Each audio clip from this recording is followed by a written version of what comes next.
Hello, Assalamu alaikum. This is Shoaib Hassan. Welcome to my YouTube channel NMD CAT Preparation by Shoaib. Here we will provide all those topics that are difficult for students. अगर कोई भी students कोई भी topic समझना चाहता है तो please comment में हमें बताएं और इस लेक्चर के बारे में भी अपनी राय ज़रूर दीजिएगा। तो आज का जो हमारा टॉपिक है उसका नाम है प्रोजेक्टाइल मोशन। कुछ स्टूडेंट्स कह रहे थे कि सर प्रोजेक्टाइल मोशन के एमसीक्यूज़ हमें टफ लग रहे हैं, तो हमें इसके बारे में लेक्चर दिया जाए। तो मैंने अपनी तरफ से कोशिश की है, इंशाल्लाह आपको समझ आएगी और आपके जो क्वेश्चन थे वो अब इजीली सॉल्व हो जाएंगे इंशाल्लाह। Let's start. Our topic name is projectile motion. Projectile motion जो है वो टू डायमेंशनल मोशन है। Projectile motion is a two dimensional motion under the constant acceleration. Constant acceleration में एक ऐसी मोशन जो टू डायमेंशनल होती है। किसकी वजह से होती है constant acceleration? Due to gravity और इनर्शिया की वजह से। ग्रेविटी और इनर्शिया की वजह से ऐसी मोशन जो टू डायमेंशनल हो उसको प्रोजेक्टाइल कहते हैं। ये तो इसकी डेफिनेशन है सिंपल। अच्छा ठीक है, ये टू डायमेंशनल मोशन है, अंडर कांस्टेंट एक्सेलरेशन है due to gravity and inertia. ये तो इसकी डेफिनेशन रही। अच्छा, ग्रेविटी कितनी है? वो जी वाली। एक्सेलरेशन कितना है? वो जी है, प्लस माइनस जी ओनली। और जी की जो वैल्यू है वो है 9.8 मीटर पर सेकंड स्क्वायर। प्रोजेक्टाइल मोशन के लिए आपको जो रिक्वायरमेंट्स हैं वो क्या है कि आपको इसकी इनिशियल पुश लाजमी देनी चाहिए। कोई भी बॉडी को आप प्रोजेक्टाइल में मूव करा रहे हैं तो आपको इसलिए इनिशियल पुश का होना लाजमी है। आप इनिशियल पुश देंगे तो वो प्रोजेक्टाइल होगी, अदरवाइज नहीं होगी। और इसकी जो ट्रैजेक्टरी है, ट्रैजेक्टरी किसे कहते हैं? The path followed by the projectile. कि ऐसा पाथ जो प्रोजेक्टाइल फॉलो कर रहा होता है उसको कहते हैं ट्रैजेक्टरी। और जो ट्रैजेक्टरी प्रोजेक्टाइल मोशन की है वो बनाती है पैराबोला। ठीक है, ये कर्व जो बनती है ये पैराबोला की होती है। इसकी जो ट्रैजेक्टरी है आपने सिर्फ ये याद रखना, पैराबोला होती है और इनिशियल पुश भी ज़रूरी होता है और एक्सेलरेशन प्लस माइनस जी ओनली। ठीक है, और ये टू डायमेंशनल मोशन है। ये डेफिनेशन है और ये रट्टा बेस है, आपने बस इसको याद रखना है। इसकी जो एग्जम्पशन है क्या है कि एयर फ्रिक्शन को इग्नोर करना चाहिए, कि नो एयर फ्रिक्शन नहीं होनी चाहिए, फिर प्रोजेक्टाइल होगी, अदरवाइज प्रोजेक्टाइल नहीं होगी। और दूसरी क्या है कि अर्थ भी फ्लैट सरफेस होनी चाहिए। अगर रफ हुई तो वो भी प्रोजेक्टाइल नहीं होगी, तो अर्थ भी फ्लैट सरफेस होनी चाहिए। और एयर फ्रिक्शन को भी हमने इग्नोर करना है, मीन्स ये नो एयर फ्रिक्शन। अच्छा, इसकी एग्जांपल्स देखें। एक फुटबॉल को जब कोई प्लेयर किक करता है तो वो भी एक प्रोजेक्टाइल बन रही थी। देखिए इधर एक प्लेयर खड़ा है, ये उसने बॉल को किक किया है तो ऐसे जाएगी ना, तो ये प्रोजेक्टाइल बनेगी, ना कि ऐसे सीधी तो नहीं जाएगी ना। इस तरह किक करेगा तो इस तरह आएगी, ये प्रोजेक्टाइल बन रही है। Bullet fired from the gun, जैसे बुलेट फायर्ड होती है गन से, वो भी सीधी तो नहीं जाती ना, इस तरह तो नहीं जाती, तो वो भी इस तरफ जाती है, इस तरह। अच्छा, a ball thrown by cricketer, वो भी इसी तरह, एक क्रिकेटर है उसने इधर से बॉल फेंकी है तो वो सीधी नहीं जाएगी बल्कि इस तरह से बना के जाएगी, तो इसको कहते हैं प्रोजेक्टाइल मोशन। प्रोजेक्टाइल मोशन इसको कहते हैं। और इसके लिए एयर फ्रिक्शन को भी इग्नोर करना होगा और अर्थ की सरफेस भी फ्लैट होनी चाहिए। अच्छा, इसमें कुछ फैक्टर्स हैं जो प्रोजेक्टाइल मोशन में कांस्टेंट रहते हैं। कौन कौन से फैक्टर हैं? नंबर 1 है हॉरिजॉन्टल वेलोसिटी। नंबर 2 है both X and Y components of acceleration. Horizontal velocity में कौन सी? इनिशियल हॉरिजॉन्टल वेलोसिटी भी और फाइनल हॉरिजॉन्टल वेलोसिटी भी, ये कांस्टेंट रहते हैं। ना कि सिर्फ इनिशियल, ना कि सिर्फ फाइनल, बल्कि दोनों, initial horizontal velocity and the final horizontal velocity remains constant. Number 2, both X and Y components of acceleration, वो भी कांस्टेंट रहेंगे। मीन्स है कि उनकी वैल्यू 9.8 रहेगी मीटर पर सेकेंड।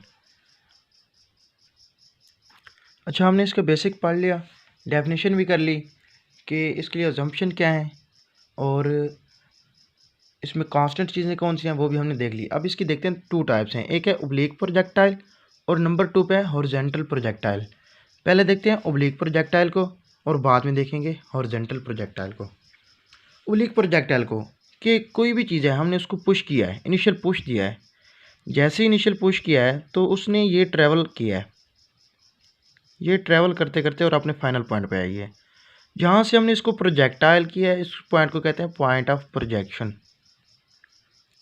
और जहाँ पे ये लैंड कर रहा है तो इसको कहते हैं पॉइंट ऑफ लैंडिंग या कम्पैक्ट पॉइंट। फेडरल में इसको कम्पैक्ट पॉइंट कहते हैं और वैसे इसका नाम है पॉइंट ऑफ लैंडिंग। अच्छा, जो इसका हाईएस्ट पॉइंट है, टॉप पॉइंट है, इसको समिट पॉइंट कहते हैं। Summit, according to federal its name is summit point, but according to PTB and other books are top point. ये पॉइंट ऑफ प्रोजेक्शन, ये पॉइंट ऑफ लैंडिंग और compact point, ये summit और top point. इसको हमने ओ का नाम दिया है, इसको हमने ए का नाम दिया और इसको हमने बी का नाम दिया है। अच्छा देखें, इसमें वेलोसिटी कंपोनेंट्स को देखेंगे, बाद में इसको देखेंगे एक्सेलरेशन के कंपोनेंट्स ओब्लिक प्रोजेक्टाइल में कैसे प्ले करता है रोल। अच्छा, पहले देखें मैग्नीट्यूड्स जो हैं वेलोसिटी की इक्वल्स हैं, चाहे इनिशियल हो या फाइनल हो, magnitudes are equals but the directions of velocities are different. इधर देखें, ये डिफरेंट है। अब इनकी मैग्नीट्यूड्स जो हैं वो सेम है और जो डायरेक्शन जो उनकी डिफरेंट है। अब इनको हम सेम नहीं कह रहे बट इनको हम सेम कह रहे हैं। अच्छा, ये देखें, ये इनिशियल वर्टिकल वेलोसिटी है और ये फाइनल वर्टिकल वेलोसिटी है, इनकी डायरेक्शन डिफरेंट है। जो भी डायरेक्शन है वेक्टर्स की वो डिफरेंट है, मैग्नीट्यूड्स जो है वेलोसिटी की वो सेम है। नंबर टू देखते हैं हॉरिजॉन्टल वेलोसिटी। जो है हमने पहले पीछे कर लिया है कि इनिशियल भी हो फाइनल भी हो वो remain constant. Vertical velocity change होती रहती है, horizontal velocity remains constant, vertical velocity change होती रहती है। वर्टिकल वेलोसिटी में V I Y initial vertical velocity और final vertical velocity. Initial vertical velocity के लिए वी आई वाई तो वी आई साइन थीटा लिखते हैं, वाई कंपोनेंट्स के लिए साइन थीटा और एक्स कंपोनेंट के लिए हम लेते हैं कॉस थीटा, ये याद रखना है। अच्छा, V I Y is equal to V I sine theta, ये मैक्सिमम होता है। अच्छा, V F Y is equal to minus V I sine theta, तो ये भी मैक्सिमम होती है। कैसे मैक्सिमम होती है हम इसको ग्राफ के डायग्राम के साथ देखते हैं। अच्छा, वेलोसिटी जो मैक्सिमम है वो कहाँ है, at O position and B position. ये ओ पोजिशन है और ये बी पोजिशन है।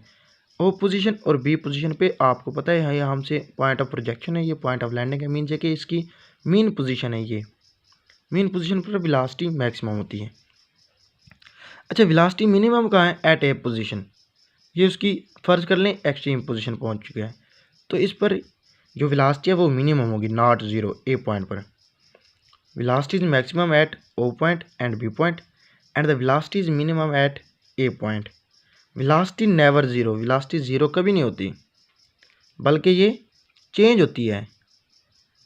ये इधर मैक्सिमम, इधर भी मैक्सिमम और इधर मिनिमम, नॉट ज़ीरो।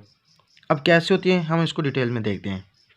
देखें, एक बॉडी है, इसको हमने पुश किया, कोई भी चीज़ है हमने उसको पुश किया, इनिशियल पुश दिया, तो ये इनिशियल पुश है, वेलोसिटी वी आई। अच्छा, उसके हमने हॉरिजॉन्टल कंपोनेंट वेलोसिटी और इनिशियल इनिशियल वर्टिकल वेलोसिटी इसको रिजॉल्व किया है। ये इनिशियल हॉरिजॉन्टल कंपोनेंट है, इनिशियल वर्टिकल कंपोनेंट है, ठीक है। अच्छा, ये आगे बॉडी ट्रैवल कर रही है तो ये हॉरिजॉन्टल कंपोनेंट, ये वर्टिकल कंपोनेंट। अच्छा, ये ऐसे टॉप पॉइंट आ गया है तो टॉप पॉइंट पर हॉरिजॉन्टल कंपोनेंट तो है, वाई वर्टिकल कंपोनेंट तो नहीं है, लेकिन वो डाउनवर्ड है। डाउनवर्ड है मीन्स वो ड्यू टू ग्रेविटी है। क्यों, आगे तो इसने आगे जाना नहीं है, इस तरह तो नहीं जाना, आगे तो नहीं जाना ना, इसने नीचे आना है, इसने नीचे आना है। क्यों, क्योंकि ड्यू टू ग्रेविटी। अच्छा, ये भी देख लिया, ये हॉरिजॉन्टल कंपोनेंट होगा और ये वर्टिकल कंपोनेंट। अच्छा, आते आते ये उसकी फाइनल वेलोसिटी होगी। अच्छा, फाइनल वेलोसिटी को हम फिर रिजॉल्व करेंगे, हॉरिजॉन्टल कंपोनेंट उसका और वर्टिकल कंपोनेंट। अच्छा, हॉरिजॉन्टल कंपोनेंट को भी और हमने वर्टिकल कंपोनेंट भी देख लिया कि हॉरिजॉन्टल वेलोसिटी चाहे वी आई एक्स हो या वी एफ एक्स हो, ये कांस्टेंट रहती हैं। देखें, कांस्टेंट है, ये देखें वी आई एक्स है या ये वी एफ एक्स है, ये कांस्टेंट है, ये हमने प्रूव कर लिया। V X horizontal velocity remains constant, V I X हो या वी एफ एक्स हो। अच्छा वी वाई, अच्छा इधर देखें वी आई वाई जो है ये ऊपर वाला ये वी आई वाई और ये वी एफ वाई दोनों एक दूसरे के अपोजिट डायरेक्शन है। ये वी आई वाई तो हम लेंगे V I sine theta plus में, है दोनों साइन थीटा मैक्सिमम, ठीक है। अच्छा देखें वी आई वाई ये प्लस में है तो वी एफ वाई उसके अपोजिट है, वी एफ वाई डाउनवर्ड है तो इसलिए हम माइनस का साइन यूज़ करेंगे। V F Y equal to minus V I sine theta. Horizontal velocity भी हमने देख लिया, वर्टिकल वेलोसिटी भी देख लिया। अच्छा हमने देख लिया कि वेलोसिटी मैक्सिमम कहाँ है और वेलोसिटी मिनिमम कहाँ है। वेलोसिटी मैक्सिमम कहाँ है? At the point of projection at the point of the landing और compact point and the velocity minimum at summit और टॉप पॉइंट। ओब्लिक प्रोजेक्टाइल में वेलोसिटी के कंपोनेंट्स को हमने ऐसे रिजॉल्व कर लिया, ठीक है। आगे चलते हैं अभी। अच्छा कुछ ऐसी टर्म है जिसको हमने याद रखना है, जैसे कि वी एक्स जो है, एक्स हॉरिजॉन्टल कंपोनेंट है तो मैंने कहा कॉस थीटा लेंगे, अगर वाई कंपोनेंट होगा तो साइन थीटा लेंगे। इनिशियल वेलोसिटी के लिए V I X equal to V I cos theta और इनिशियल वेलोसिटी वर्टिकल के लिए वी आई साइन थीटा। अच्छा हॉरिजॉन्टल कंपोनेंट और वर्टिकल कंपोनेंट्स को हम रिजॉल्व करते हैं और देखते हैं कि इनकी फाइनल वेलोसिटी क्या बनती है। अच्छा हम इक्वेशन ऑफ मोशन को देखें ना, फर्स्ट इक्वेशन ऑफ मोशन तो वो होती है V F is equal to V I plus A T, but हमने इधर वी एफ एक्स क्यों किया है is equal to V I X क्यों किया और ए एक्स टी क्यों किया है? क्योंकि हम हॉरिजॉन्टल कंपोनेंट को रिजॉल्व कर रहे हैं। हॉरिजॉन्टल कंपोनेंट में रिजॉल्व करने के लिए तो हमने एक्स को पुट कर दिया है। अच्छा V F X is equal to V I X plus A X T. अच्छा हॉरिजॉन्टल एक्सेलरेशन ज़ीरो है, क्यों? क्योंकि इस तरफ जो बॉडी जा रही है इस तरफ तो हॉरिजॉन्टल एक्सेलरेशन तो ज़ीरो हुआ, अगर वो ऊपर जाए तो वो वर्टिकल एक्सेलरेशन होगा, या नीचे है तो वो भी वर्टिकल होगा। इस तरफ जाए तो हॉरिजॉन्टल एक्सेलरेशन नहीं होगा, इसलिए ए एक्स ज़ीरो पुट करेंगे हम। तो देखें V F X is equal to V I X plus A X T की जगह अगर ए एक्स पुट करेंगे ज़ीरो तो ये ज़ीरो बन जाएगी पूरी वैल्यू, तो V F X is equal to V I X है। अच्छा V I X is equal to V I cos theta होता है। ये हो गया इसका हॉरिजॉन्टल कंपोनेंट। फिर देखते हैं इसका वर्टिकल कंपोनेंट। वर्टिकल कंपोनेंट को हम रिजॉल्व करने के लिए वही फर्स्ट इक्वेशन ऑफ मोशन को यूज़ करेंगे, V F is equal to V I plus A T. ये वर्टिकल कंपोनेंट्स हैं तो हम इसके लिए V F Y is equal to V I Y plus A Y T. अच्छा वी एफ वाई की जगह वी एफ वाई, अच्छा वी आई वाई की जगह हमने लिख लिया वी आई साइन थीटा। अच्छा ए वाई टी की जगह लिख लिया हमने माइनस जी टी। क्यों? क्योंकि देखें ये बॉडी अगर ये टॉप पर पहुँचे ना, ये उसका हो गया एक्सेलरेशन वर्टिकल कंपोनेंट, वो डाउनवर्ड है ना, तो डाउनवर्ड एक्सेलरेशन हमेशा नेगेटिव होता है और डाउन एक्सेलरेशन जो अपवर्ड होता है वो पॉजिटिव होता है। सॉरी आपने इसको याद रखना है कि एक्सेलरेशन अलॉन्ग एक्स एक्सिस जो होता है वो ए एक्स ज़ीरो है, एक्सेलरेशन अलॉन्ग वाई एक्सिस जो है ए वाई इक्वल टू माइनस जी है। कैसे माइनस जी है? क्योंकि बॉडी ऊपर जा रही है, अगर बॉडी ऊपर जा रही है तो एक्सेलरेशन ड्यू टू ग्रेविटी के खिलाफ जा रही है तो माइनस जी इधर पुट करेंगे। V F Y is equal to V I Y plus A Y T की जगह V F Y is equal to V F Y इधर पुट कर लेंगे और वी आई वाई की जगह हमने पुट कर लिया वी आई साइन थीटा और ए वाई टी की जगह हमने पुट करना है जी टी, क्योंकि बॉडी अपवर्ड जा रही है। अपवर्ड जाने के लिए हम लगाएंगे माइनस का साइन। आप इसको फिर देख लें कि V F X is equal to V I X plus A X T, A X is equal to zero. क्यों? क्योंकि एक्सेलरेशन अलॉन्ग एक्सिस ज़ीरो है, क्योंकि बॉडी इस तरफ जा रही है तो इसका हॉरिजॉन्टल एक्सेलरेशन का जो कंपोनेंट है वो ज़ीरो है। तो बॉडी जब ऊपर जा रही है तो वो माइनस जी टी होगा, क्योंकि ये बॉडी ग्रेविटी के खिलाफ जा रही है तो हमने इधर माइनस पुट कर लिया। अब हमने एक्सेलरेशन के कंपोनेंट्स को भी रिजॉल्व कर लिया और वेलोसिटी के कंपोनेंट्स को भी रिजॉल्व कर लिया। देखिए acceleration along X axis zero, acceleration along Y axis minus G. Upward के लिए हम लगाएंगे माइनस और डाउनवर्ड के हम लगाएंगे प्लस, ये मैंने एडिशनल लिख दिया है। अच्छा जब वो आपसे पूछे कि in oblique projectile the acceleration is minus G या प्लस जी तो आपने कहना माइनस जी। अच्छा जब वो कहेंगे an oblique projectile the net acceleration is तो आपने कहना जी। क्यों? क्योंकि इसके कंपोनेंट्स को जब हम रिजॉल्व करते हैं देखें ना, ए नेट है एक्सेलरेशन नेट है is equal to A X square plus A Y का स्क्वायर। ए एक्स के स्क्वायर को हम ज़ीरो पुट करेंगे क्योंकि हमने ऊपर लिख दिया है और ये y के कंपोनेंट को हम माइनस जी पुट करेंगे।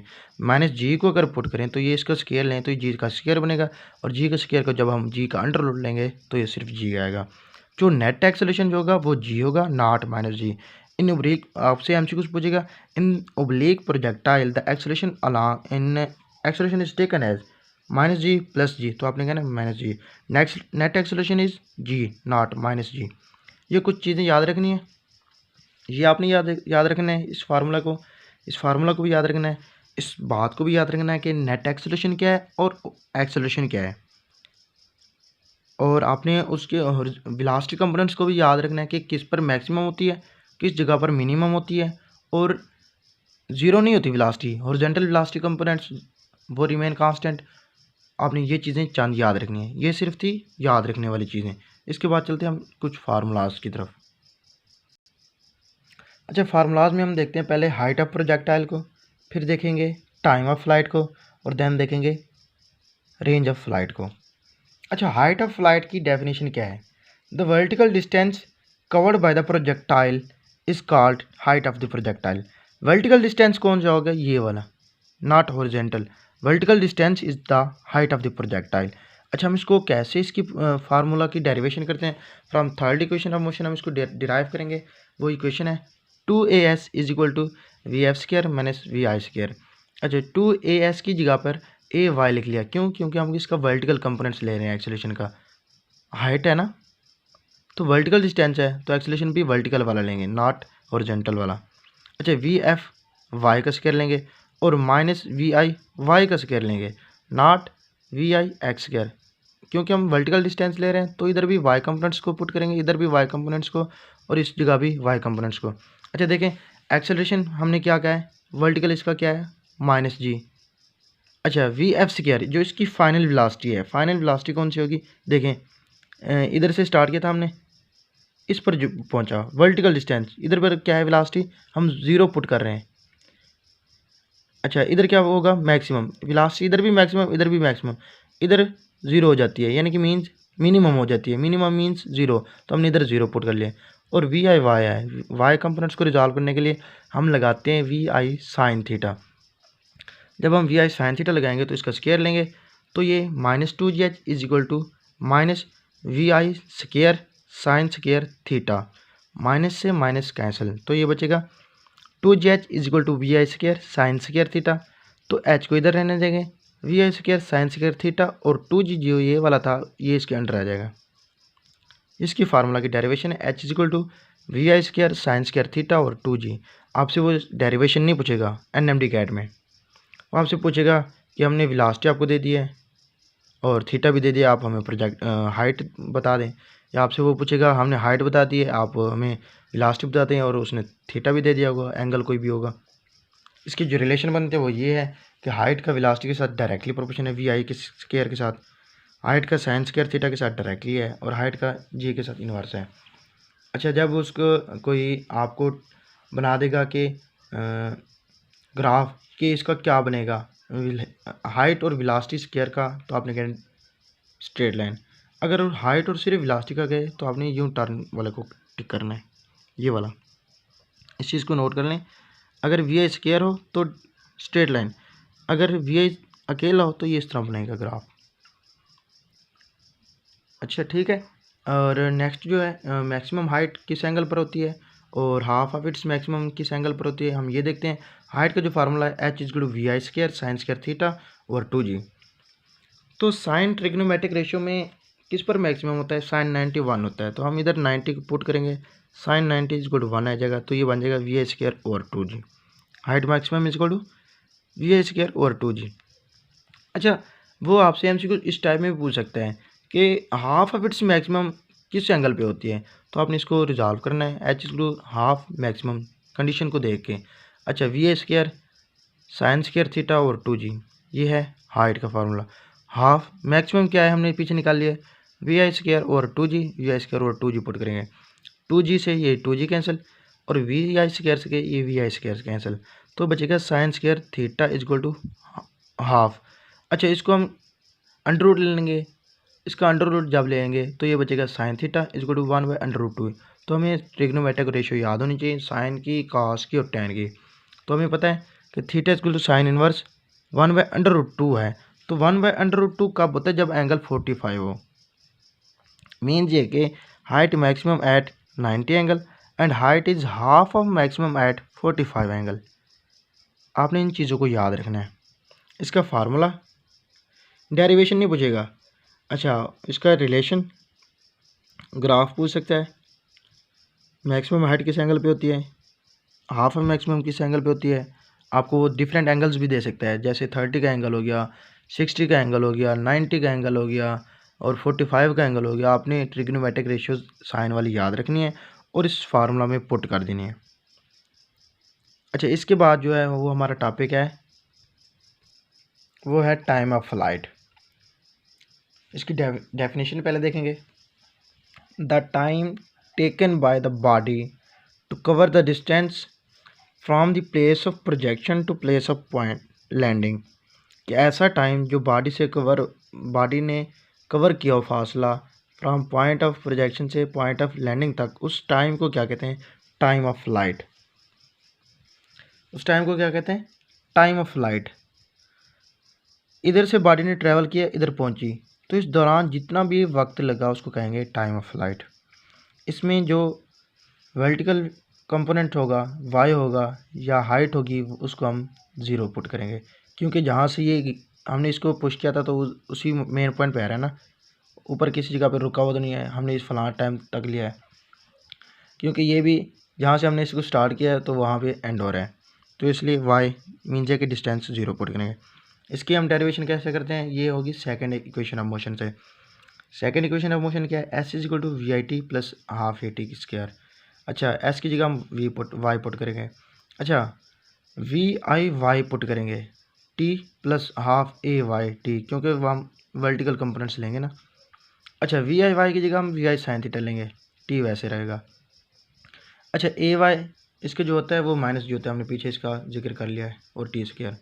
अच्छा, वाई हमने क्या किया है? कोई नहीं, क्योंकि जहाँ से हमने इसको पुश किया था वहाँ पे लैंड कर रहा है, तो वाई ओवरऑल क्या होगा? 0। तो V I sine theta plus half minus G T square. अच्छा, 0 is equal to V I sine theta minus half G T square. Half G T square minus का इधर आएगा प्लस का हो जाएगा, ये बन जाएगा half G T square is equal to V I sine theta into T.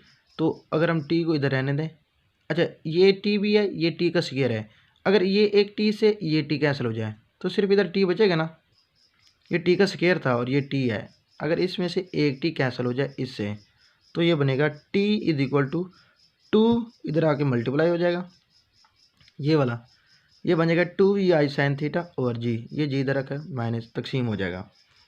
तो इसकी जो डेरिवेशन निकली है टाइम ऑफ फ्लाइट की, वो है T is equal to 2 I sine theta over G. T is equal to 2 I sine theta over G. अच्छा, अब इसकी हम ग्राफ देख लेते हैं। टाइम का वी या इनिशियल वेलोसिटी के साथ क्या है? डायरेक्ट रिलेशन है। तो time is equal to time, इधर इस साइड पर वी आई, तो ये स्ट्रेट लाइन मिलेगी। आपने ये भी याद रखना है, फार्मूला को भी याद रखना है। अब इसके देखते हैं कि मैक्सिमम किस टाइम किस एंगल पर होती है और हाफ ऑफ इट्स मैक्सिमम किस एंगल पर होती है। जो टाइम का फार्मूला है हमने ड्राइव कर लिया, T is equal to 2 V I sine theta over जी।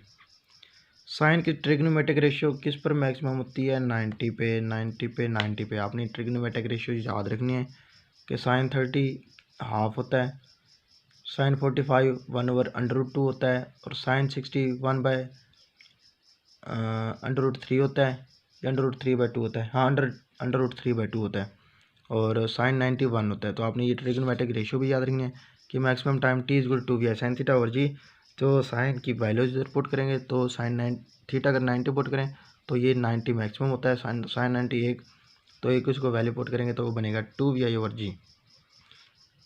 को हाफ ऑफ दी मैक्सिमम कहाँ होता है, किस एंगल पर होता है? T is equal to 2 V I sine theta over G. तो हमने क्या कंडीशन क्या अप्लाई करनी है? Time is equal to half of maximum. अच्छा, T is equal to 2 V I sine theta over G होता है, हाफ टाइम मैक्सिमम क्या है हमने पीछे निकाल लिया 2 वी आई ओवर जी, हमने इधर 2 V I over G put कर लिया। 2 वी आई से ये 2 वी आई कैंसिल और जी से ये जी कैंसिल, तो ये बचा sine theta is equal to half. तो theta is equal to sine inverse, half किस एंगल पर होते हैं? हाफ 30 एंगल पर, तो ये 30 बन जाएगा। तो आपने ये याद रखना है कि जो टाइम ऑफ फ्लाइट होता है वो मैक्सिमम किस एंगल पर होती है? 90, और टाइम ऑफ फ्लाइट जो हाफ ऑफ द मैक्सिमम किस पर होती है? 30। और आपने पीछे वो भी याद रखना है कि हाइट ऑफ द प्रोजेक्टाइल किस एंगल पर होती है और height of the projectile half of the maximum किस एंगल पर।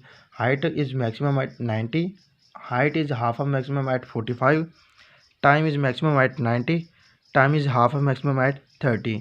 अच्छा नेक्स्ट देखते हैं रेंज ऑफ प्रोजेक्ट।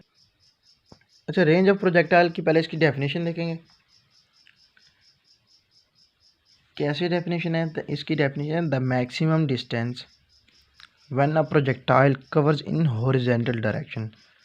ये होगी उसकी हॉरिजॉन्टल डायरेक्शन, ये वाली। ये होती है उसकी वर्टिकल डायरेक्शन। ये जो हॉरिजॉन्टल डायरेक्शन है इसमें जो मैक्सिमम डिस्टेंस प्रोजेक्टाइल जो भी कवर करती है उसको कहते हैं रेंज ऑफ द प्रोजेक्टाइल। अगर कहे वर्टिकल डिस्टेंस तो वो होगी हाइट ऑफ द प्रोजेक्टाइल, अगर वो कहे हॉरिजॉन्टल तो वो होगी रेंज ऑफ द प्रोजेक्टाइल। बच्चे इधर कंफ्यूज हो जाते हैं, आपने ये भी याद रखना है। इसकी डेरिवेशन देखते हैं, इसको कैसे डिराइव किया गया और इसका फार्मूला को हम देखते हैं और इसके और ग्राफ वगैरह को भी देखते हैं। देखें according to second equation of motion S is equal to VIT plus half AT square. हमने क्या क्या है हॉरिजॉन्टल, हॉरिजॉन्टल के लिए हम इसका x कंपोनेंट लेंगे। S की जगह हमने R पुट कर लिया, R means range, is equal to VIX T plus half AX। Acceleration क्यों ले रहे हैं AX वाला, AX वाला क्यों ले रहे हैं? क्योंकि हमने रेंज को हॉरिजॉन्टल का है इसलिए AX T का स्क्वायर। रेंज VIX की जगह हमने पुट कर लिया VI cos थीटा और T की जगह हमने 2VI sin थीटा और G पुट किया। ये कहाँ से आया? जो हमने पीछे डिराइव किया है टाइम ऑफ फ्लाइट में। टाइम ऑफ फ्लाइट में T equal to 2VI sin theta और G निकला था plus half AX। Horizontal acceleration क्या होता है? वो ज़ीरो होता है, तो इधर ज़ीरो पुट करेंगे प्लस टी स्क्वायर, तो ये ज़ीरो हो गया। तो ये R equal to VI cos theta 2VI sin theta और G बचा।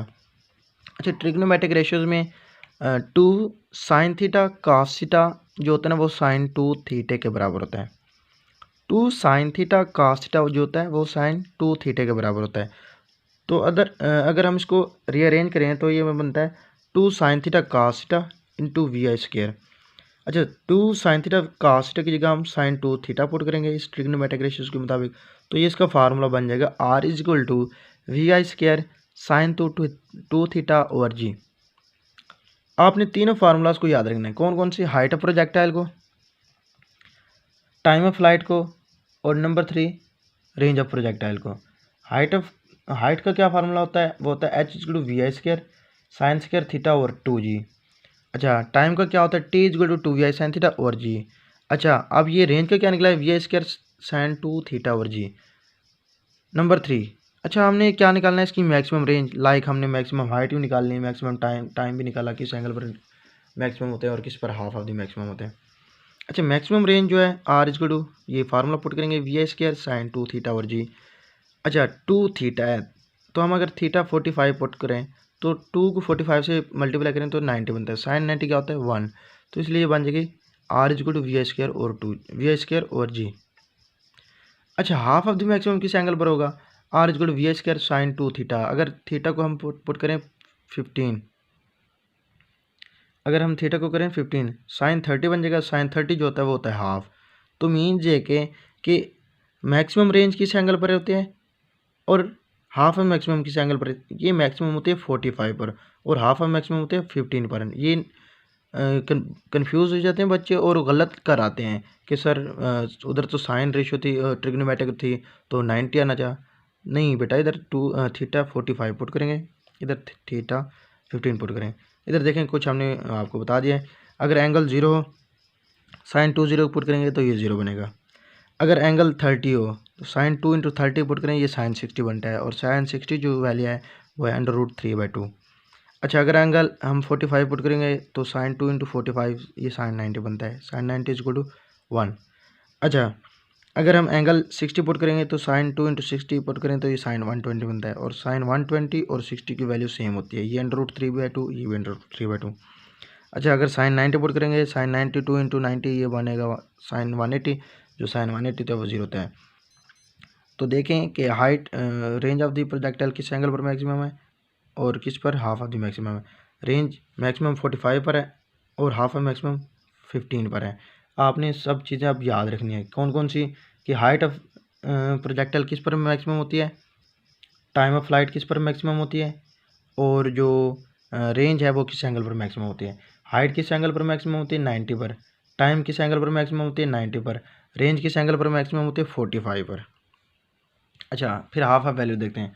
अच्छा half of the maximum height किस एंगल पर होती है 45 पर। अच्छा टाइम किस एंगल पर हाफ ऑफ द मैक्सिमम होता है वो 30 पर। अच्छा half of the maximum range किस पर एंगल पर होती है वो होती है 15 पर। ये तीनों चीज़ें डिफरेंट आ रही हैं, आपने इन चीज़ों को याद रखना है, ये वैल्यूज़ भी आपने कुछ याद रखनी है। ठीक है आगे हम चलते हैं। आपसे एमसीक्यूज में पूछ देता है कि कोई दो एंगल दे देता है आपको और वो कहता है कि इसमें रेंज किस पर मैक्स इक्वल है।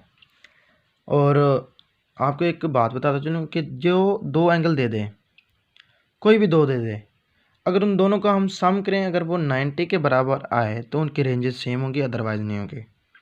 जैसे कि एंगल वो देता है 60-30, अगर इनको प्लस करें तो 90 आता है ना, तो इनकी रेंजेस सेम होगी। अगर 75-15 आ जाए तो इनकी रेंजेस भी सेम होगी क्योंकि ये 90 प्लस बनता है। अगर 65 और 25 को प्लस करें ये भी 90 बनता है। मीन्स है कि जब दो एंगल्स का सम हम लेंगे 90 बने तो उसकी रेंजेस भी मैक्सिमम होती हैं, इक्वल होती हैं, सेम होती हैं। अच्छा इसके बाद एक रिलेशन है, आपकी शॉर्ट क्वेश्चन भी है एक्सरसाइज का। रेंज और हाइट किस एंगल पर मैक्सिमम होती है 76, आपने सिर्फ याद रखना है। और range is equal to 4h, हाइट किस पर होती है 45 पर। आपको एक ट्रिक बताता चलूँ, आपसे एमसीक्यूज में पूछ लेते तो आप कंफ्यूज ना हो, ये सारे फार्मूले अप्लाई ना करने बैठ जाएं। अगर टाइम देकर आपसे वो हाइट पूछ ले, अगर हाइट देकर वो आपसे रेंज पूछ ले, तो आपने इस फार्मूले को याद रखना है। GT² is equal to 8h is equal to 2r tan theta. अगर इधर जी क्या है वो है ग्रेविटी, वो उसकी वैल्यू कितने 10 मीटर पर सेकंड स्क्वायर, ये 9.8 मीटर पर सेकंड स्क्वायर। इधर एच क्या है हाइट ऑफ द प्रोजेक्टाइल, और इधर आर क्या है रेंज ऑफ द प्रोजेक्टाइल। इस रिलेशन को यूज़ करके आप कोई भी एमसीक्यूज आ जाए आप सॉल्व कर सकते हैं। देखिए सॉल्व करते हैं, पहले एग्जांपल लेते हैं। तो जी की वैल्यू तो 10 मीटर पर सेकंड स्क्वायर है। वो कहता है so at what height time will be 2 second, कि किस हाइट पर टाइम 2 सेकंड बनता है। हमने हाइट फाइंड करनी है। इस फार्मूला को अप्लाई करें, GT² is equal to 8h, क्योंकि उसने सिर्फ 2 का तस्करा किया तो हमने सिर्फ 2 को अप्लाई करना है। GT² is equal to 8h। अच्छा जी 10 पुट किया, टी की हमने उसने किया कितना दिया है 2 सेकंड, टी 2 का स्केल लेंगे 4 बन जाएगा, 10 इंटू 4 40 बनेगा इज इक्वल टू 8h। अगर 40 को 8 पर डिवाइड करें तो हाइट बनती है 5, 8 5 40 होता है ना, तो ये हाइट बनती है 5। अच्छा इसको हम दूसरे एग्जाम्पल में देते हैं। If theta is equal to 30, वो हम थीटा देगा और हाइट जो है वो 5 मीटर है। कहता है देन फाइंड रेंज, हमें रेंज इसकी फाइंड करके दें। 8h हम इन दोनों को रिलेशन लेंगे क्योंकि हाइट उसने और रेंज का तस्करा किया। 8h is equal to 2r tan theta. 8h कितनी है मेरे पास 5 है, 2r tan थीटा कितना है 30, क्योंकि उसने एंगल दे दिया है, और tan 30 जो होता है वो होता है 1/√3। तो इसको हम पुट करें तो ये मेरे पास आ जाएगी। अच्छा इसके बाद एक दो फार्मूले हैं वो भी आप याद रख लें। Kinetic energy at the top और potential energy at the top. Kinetic energy is equal to half mv² होता है, v की जगह हम vi cos थीटा लगाएंगे, और हाफ mvi vi का स्क्वायर भी बन जाएगा और cos स्क्वायर थीटा भी बन जाएगा। तो मीन्स है कि हाफ mvi² इसको हम काइनेटिक एनर्जी मैक्सिमम ले सकते हैं, और cos square theta. Potential energy at the top क्या होगी, potential energy is equal to mgh, H की जगह हम vi² sin square theta over 2g put करेंगे जो हमने पीछे डिराइव किया है हाइट ऑफ द प्रोजेक्टाइल में, तो ये बनेगा half mvi² sin square theta. तो हाफ mvi² की जगह हम काइनेटिक एनर्जी इनिशियल भी लगा सकते हैं और sin स्क्वायर थीटा भी लगा सकते हैं। इन दोनों रिलेशंस को भी याद रखना है, इस ट्रिक को भी याद रखना है, एंगल्स को भी याद रखना है, कहाँ पर मैक्सिमम होते हैं, कहाँ हाफ ऑफ द मैक्सिमम होते हैं, वेलोसिटी के कंपोनेंट्स को भी याद रखना है, एक्सेलरेशन के कंपोनेंट्स भी याद रखना है। ठीक है बेटा, अल्लाह हाफिज़। जो नेक्स्ट वीडियो है वो बाद में अपलोड की जाएगी हॉरिजॉन्टल प्रोजेक्टाइल की। अगर आपको ये वीडियो अच्छी लगी है तो प्लीज़ कमेंट भी कीजिए, और अगर कोई क्वेश्चन हो तो वो भी अपलोड कर दें कमेंट्स में। अल्लाह हाफिज़।